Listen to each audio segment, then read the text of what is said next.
বীরভূমের তৃণমূল প্রার্থী শতাব্দী রায়ের প্রচারে বোলপুরের বিজেপি প্রার্থী পিয়া সাহার দাদা। বিজেপি প্রার্থী দাদা হঠাৎ তৃণমূলের প্রচারে কেন? তৃণমূল তাকে বুথ সামলানোর দায়িত্ব দিয়েছে। রাজনীতিতে এলেও বিজেপি নয় কেন? নিজের বোনের পার্টি ক্ষমতায় এলে বাংলার দিদির পার্টির মতন উন্নয়ন করতে পারবে না, তাই তিনি তৃণমূলে। পিয়ার দাদা তৃণমূলে আসা নিয়ে লাল মাটিতে রাজনৈতিক আলোচনা তুঙ্গে। প্রচন্ড গরমে পড়ছে রাজ্যবাসী। লুয়ের দাপটে কার্যত হাঁসফাঁস অবস্থা।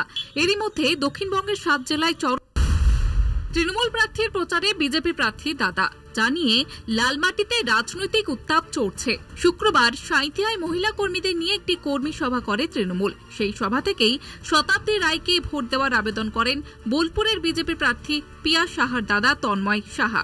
মঞ্চে তন্ময়ের বক্তৃতা শুনে বোঝাই যাচ্ছিল রাজনীতিতে অনভিজ্ঞ তিনি।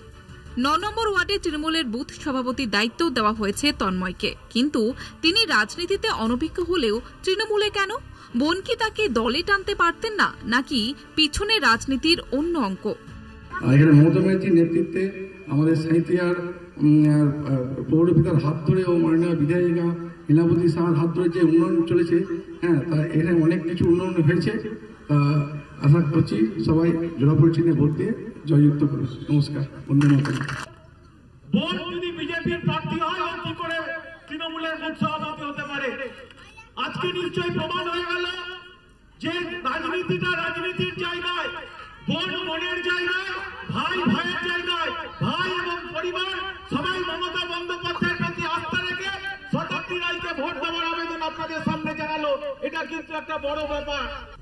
দাদা তৃণমূলের যোগে অবশ্য অস্বাভাবিক কিছু দেখছেন না পিয়া সাহা। ব্যক্তিগত জীবনের ছাপ ভোট ব্যাংকে পড়বে না বলে বিশ্বাস পিয়ার। প্রায় প্রেসার ক্রিয়েট করে হয়তো তাকে মঞ্চে উঠিয়ে এসব বক্তব্য দেওয়া করেছে, কিন্তু ভারতীয় জনতা পার্টিতেও অনেকেই আছেন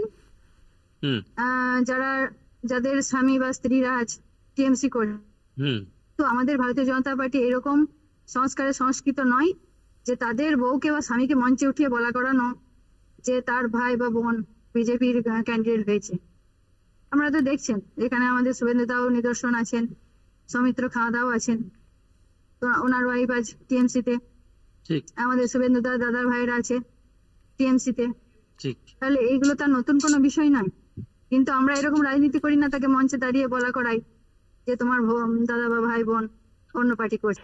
যে যাই করুক, আমাদের বিশ্বাস ভরসা বিগত দিনেও সাঁইথিয়ার জনগণ দেখেছে এই 9 নম্বর ওয়ার্ডে 600-র বেশি ভোটে বিজেপি জয়লাভ করবে। রাজনীতির লড়াই রাজনীতির জায়গায়, আর ব্যক্তিগত পরিসর আলাদা।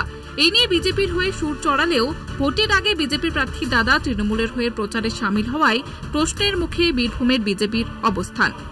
সাঁইথিয়া থেকে চন্দন কর্মকারের রিপোর্ট, কলকাতা টিভি।